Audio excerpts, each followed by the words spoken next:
Solo en septiembre, lleva tu préstamo a rebajatucuentas.com y tendrás mejores cuotas de las que estás pagando ahora. Llegó el momento del verdadero cambio.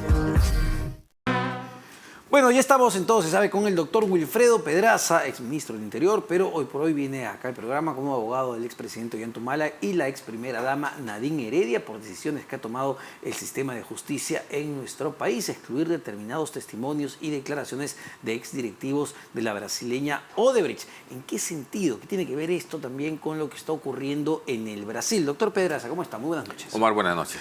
A ver, doctor, solamente para contextualizar, que esto es importante, ¿no? Por unanimidad, el tercer juzgado penal colegiado nacional resolvió prescindir de las declaraciones testimoniales de Marcelo Odebrecht, vamos, el hombre fuerte pues, de la constructora brasileña a la cabeza, Luis Mameri, Fernando Migliaccio da Silva, entre otros, en el juicio oral contra el expresidente Ollanta Humala por el caso de lavado de activos, ¿no? Para solamente recordar un poco este supuesto pago o apoyo económico de $3 millones que se le habría dado, lo que dicen los brasileños, los de Odebrecht, le dieron durante la campaña electoral. Ese es el caso y ese es el contexto. Correcto. Ya, ¿por qué será esto? ¿Por qué el Poder Judicial decide excluir, prescindir de estas declaraciones testimoniales?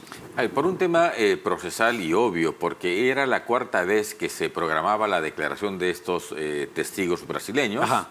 La última vez en abril para este mes de septiembre se programó bajo el apercibimiento de que si no declaraban, pues se prescindía de esas pruebas. Hoy el juzgado dijo, a ver, fiscal defensas, ¿qué hacemos con esas pruebas? Especialmente al Ministerio Público, porque son testigos de la Fiscalía. Claro. La Fiscalía dijo claramente que el juzgado haga uso del apercibimiento, es decir, que si no han venido a declarar, pues que se prescinda de esa declaración. Entonces, a pedido de la Fiscalía, es que el juzgado ha dicho se prescinde de esa declaración y, por tanto, la gente vinculada a Odebrecht ya no va a declarar más. Esa es la historia. Es decir, ni Marcelo Odebrecht, ninguno de los ex ejecutivos va a venir a Perú, ya no se va a necesitar su declaración. Ya no, solo queda pendiente Jorge Barata, que mañana es su declaración, la fecha de su declaración, y veremos si se presenta, se conecta o no se conecta. Si no se conecta, el juzgado tomará la misma decisión, seguramente la de hoy, la de prescindir, que es lo que tendría que corresponder. Si se presenta, pues podremos hacerle preguntas. Ya, pero ¿esto qué significa? ¿Por qué? A ver, yo entiendo que no le corresponde a ustedes, porque ustedes son la parte de la defensa, pero ¿por qué en todo este proceso del caso Lavallato, uno quisiera saber y conocer la verdad, ¿no? Y que un juez determine, ¿por qué testimonios claves, personajes tan importantes, los que conocieron qué se hizo y qué no se hizo, como los directivos de Odebrecht, no quieren venir, no quieren declarar, no les interesa declarar? ¿Esa era función del Ministerio Público, garantizar esa declaración? A ver, para ser bien transparentes, hay un hecho que es concreto. Ajá.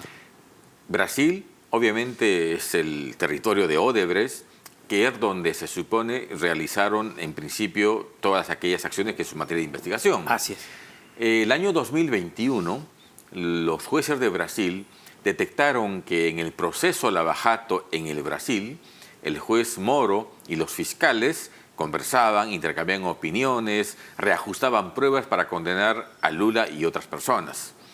Cuando eso se descubrió como consecuencia de un chuponeo que luego se validó, descubrieron que habían mensajes en Telegram, audios, texto, en ese sentido, confabulando o ajustando medios procesales para condenar a Lula y otras personas. Evidentemente, la defensa de Lula plantea un habeas corpus, demuestra que eso había ocurrido y, consecuentemente, pues esas condenas se caen. Eso ocurre en el 2021 cuando Bolsonaro era todavía presidente.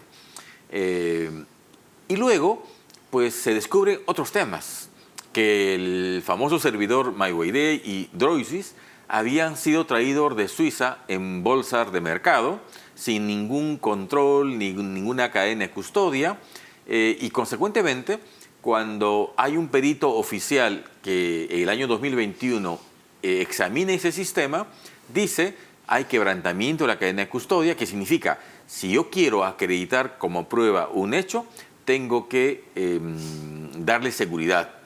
Le pongo Claro, Sistema cintas. de seguridad, cintas, lo transporto por un medio seguro, lo entrego para su control y lo abro con presencia del fiscal, los defensores y todas las partes. Ya, nada de eso se hizo en Brasil. Nada de eso se hizo en Brasil. O sea, el problema es de la justicia brasileña. ¿O El no? origen es de la justicia brasileña, pero la justicia en la época de Moro, ¿verdad? Porque todo eso se anuló justamente por esa razón. Entonces, y el segundo factor fue, hay quebrantamiento de la cadena de custodia, pero también existen dudas respecto a la legitimidad de los documentos que se ofrecen, que se supone habrían sido extraídos de ese sistema. A ver, cuando en la justicia penal se incauta un servidor, una computadora, se lacra, se hace una copia espejo y esa copia espejo es la que sirve para hacer las pericias que correspondan. Aquí no se hizo eso, se embolsó, se trajo al Brasil, se intentó abrir, nunca se abrió, dicha sea de paso, y por tanto, ¿quién tiene certeza de los documentos que Odebrecht entregó? ¿Cuál es la legitimidad? O sea, ¿dónde están las dos partes que tendrían que haber verificado la apertura de un sistema y haber impreso aquello que quisieran imprimir? Entonces, Pero, cuando doctor, eso no ocurre, se anula. No, es extraño, ¿no? Porque estamos hablando de un megacaso internacional con repercusiones no solo políticas, sino económicas del tejido empresarial del Brasil y de otros países donde operaron, y que hayan sido tan descuidados con eso, parece no creer. Bueno, pero ocurrió así, tanto que la justicia brasileña sometió a procesos disciplinarios a jueces y a fiscales. Tanto que Brasil terminó disolviendo este grupo de fiscales llamado la Fuerza de Tarea. Sí. Es decir, cuando pues de pronto en el marco de una investigación que comienza por supuesto muy importante, pero luego se sobredimensionan roles, se abusan de las funciones, se termina en eso. Entonces, claro, cuando nosotros nos informamos de esa situación y cuando observamos que la Corte Suprema en el Brasil había tenido más de una docena de decisiones uniformes declarando prueba prohibida esos sistemas informáticos, pues decimos, jueces de la Corte Suprema, extiéndannos esos beneficios a quien nosotros patrocinamos. Y así fue. Lo único que la Corte Suprema ha hecho es extender beneficios de declaración de prueba prohibida al señor Humala, en coherencia con todo lo que antes ya había resuelto. Es decir, para graficarlo un poco, ¿no? y entenderlo, porque puede parecer muy complejo. Es decir, aquí la justicia peruana ha dicho, oye, mira, los jueces brasileños han dicho que pues no se puede tomar como una prueba válida estos documentos, esta información, porque la cadena de seguimiento se rompió, la información que traen esos servidores no es confiable porque no se siguieron los protocolos de seguridad que se tenían que seguir. Entonces la justicia peruana, al ver lo que pasa en la justicia brasileña, dice, bueno, si los brasileños no están tomando en cuenta estos documentos, aquí tampoco los podemos tomar en cuenta. ¿Es más o menos lo que está pasando? Con un añadido. Ajá. Los testigos brasileños iban a declarar sobre ese tema en el Brasil. Y la justicia brasileña ha dicho, tú no puedes declarar sobre un tema que es prueba prohibida. Es decir, no se puede seguir generando actos de investigación sobre algo que es ilegal. Ponían un ejemplo que me parece bien gráfico. Si en el Brasil torturasen a una persona y le sacan una declaración, un acta, Ya. y luego descubren ese hecho, obviamente se anula todo eso. Claro. Esa acta, lograda por tortura, ¿puede venir a Perú y generar efectos jurídicos? Evidentemente no. Exactamente es lo que está pasando. Si allá se ha declarado prueba ilegal todo ese sistema, ¿cómo se pretende hacer valer como prueba válida declaraciones o versiones sobre esos hechos y documentos que se habrían generado a partir de esa base? La prueba ilegal es ilegal aquí y donde fuera y todos sus efectos. Ese es un principio en el derecho que es, diría, universal. Consecuentemente, lo único que estamos diciendo nosotros es, a nuestro proceso no incorporemos prueba que tiene origen ilegal. Hay un montón de temas que se están investigando, testigos, documentos. Lo que estamos haciendo es cautelar un tema de legalidad. Estamos diciendo, jueces, no incorporen pruebas que tiene base ilegal.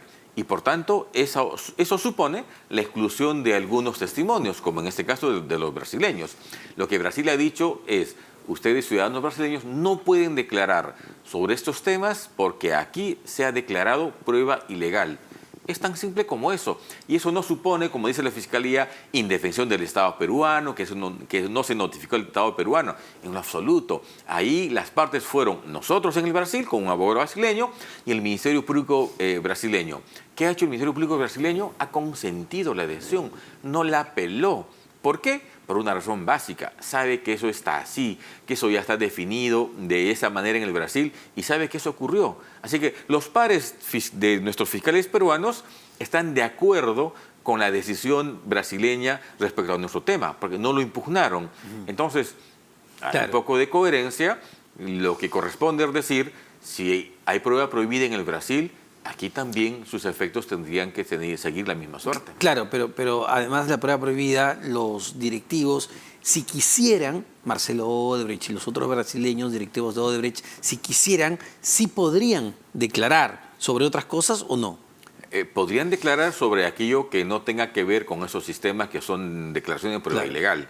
Y podrían hacerlo, por ejemplo, aquí en Perú, porque finalmente esa decisión alcanza solo al territorio brasileño. Sin embargo, hoy, claro, ya no lo van a hacer porque la Fiscalía ha dicho que se cumple el apercibimiento y por tanto se prescinda. La Fiscalía, que es su prueba. De manera tal que el tema de los brasileños ya hoy es una historia, ya se volteó la página, el juzgado ya prescindió de esas declaraciones y me parece muy bien que lo haga, porque creo que de esa manera el juzgado está implícitamente generando un tema fundamental. No se puede incorporar prueba o declaraciones sobre hechos que son prueba ilegal. Y ese es un principio universal. Pero ¿qué va a pasar, doctor, si ya no se puede considerar esta prueba, considerada ilegal por la justicia brasileña, por lo que usted ya ha expuesto, y tampoco los directivos, Marcelo Odebrecht, los demás, y mañana Jorge Barata, dicen, ¿sabes qué? Ya no queremos hablar en el Perú.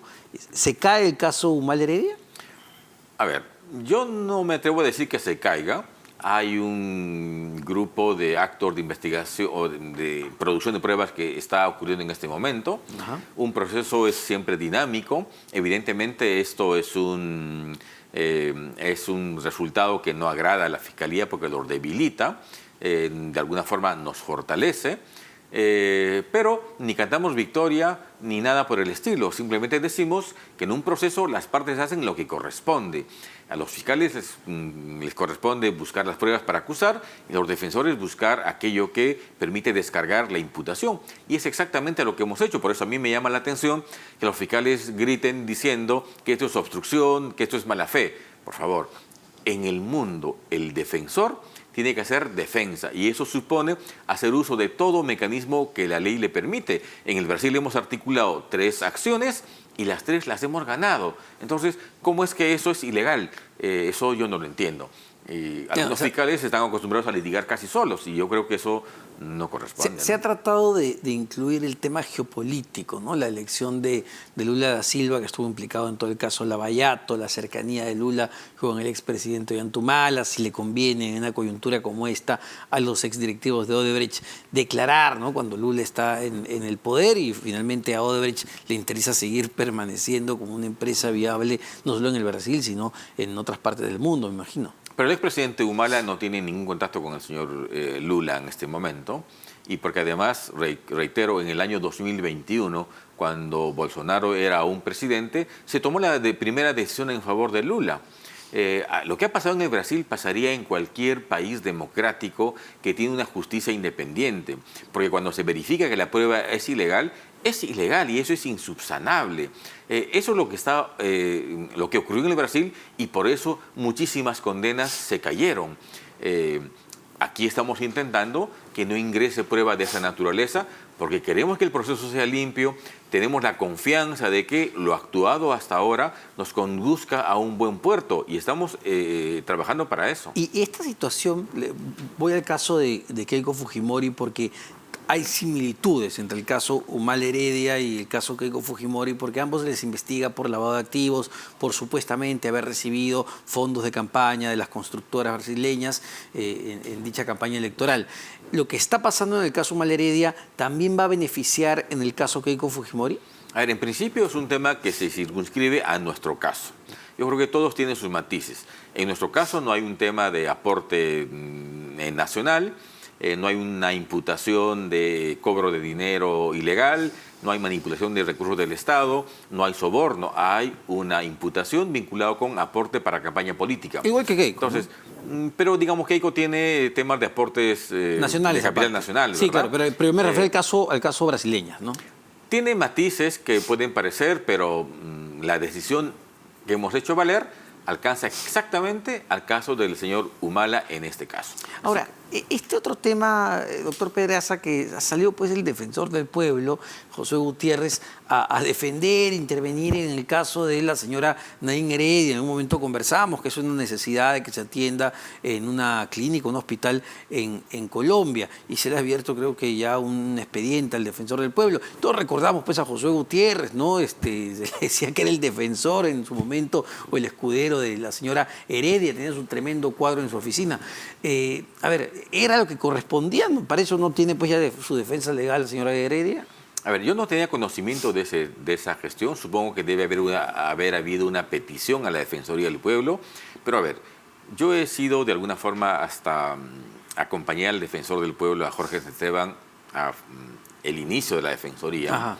He estado 6 años ahí, era director del programa de Asuntos Penales y Penitenciarios, y puedo decir y aseverar que esa función de pedir a un juez que respeten los derechos de las personas que son investigadas es una función consustancial a la institución del ombudsman. Me parece fatal aquellos políticos que dicen que eso supone una infracción constitucional del señor defensor actual. Eso es una barbaridad. Se usa el mismo formato que he leído hace unos días, desde 1996 probablemente. Entonces, se hacen centenares de comunicaciones de ese tipo cuando el ciudadano lo solicita y cuando hay alguna razonabilidad para eso. En este caso había una razón, había un tema de salud, se prohibió sin ningún fundamento, había una apelación, porque claro, se le puso impedimento de salida a la señora Heredia sin ningún fundamento, por eso la sala lo revocó. Entonces, volviendo al tema del defensor, esa es una tarea natural del defensor. En algunos casos se hace con documentos de un par de páginas como esa, y en otros casos se hace fundamentos mucho más trabajados que se denominan el famoso amicus curiae, que es una comunicación. Yo, defensor, soy amigo del juez, te aporto información para que tú ilustres y tú decides si lo tomas en cuenta o no, Claro. Pero luego me informas. Lo que llama la atención, a ver, no deberías llamar la atención, pero lo que llama la atención es que es por la cercanía que en su momento tuvo José Gutiérrez con Nadine Heredia. Bueno, puede permitir, digamos, un margen de especulación, seguramente, pero lo que ha hecho el defensor es aquello que tendría que hacer siempre cuando un ciudadano le pide apoyo para un tema vinculado con un derecho fundamental que va a resolver un juez. Eso no supone jamás intromisión en la justicia, porque el defensor sí tiene facultades para pedir informe a quien forma parte de la administración pública, como es el caso de un juez. Muchísimas gracias, doctor Pedraza. Como siempre, Wilfredo Pedraza, hoy por hoy abogado del expresidente Ollantumala, y la señora Nadine Heredia, también exministro del Interior.